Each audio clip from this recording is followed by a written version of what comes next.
Bueno, hay días que vendré y otros que no. Pero nada, aquí a hacer justicia con fuerza y con la cabeza alta, que es lo que hay que tener en este momento, la cabeza alta y hacia adelante. Bueno, su hermana. Es importante para Diana. Fue su compañera de vida, su compañera de juegos. Pero también Y aquí, preocupado, ¿no? claro. Porque ahí dentro es duro estar. Bueno, Sí, ella por está eso se mentalizada, va. es fuerte.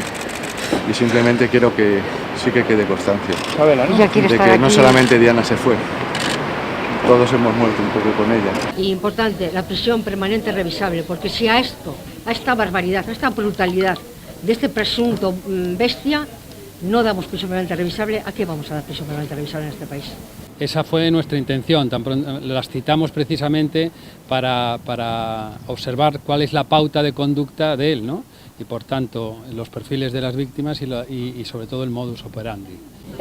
Aunque a mí no me corresponde hablar, que esto no es mi caso, pero hoy me he sorprendido que una señora estuvo hablando de lo que le ha pasado y viendo lo que hay, este es un depredador, no le importa ni mayores, ni jóvenes, ni nada. Y que la justicia haga lo que tenga que hacer, que esta persona no salga, porque si sale vuelve a cometerlo.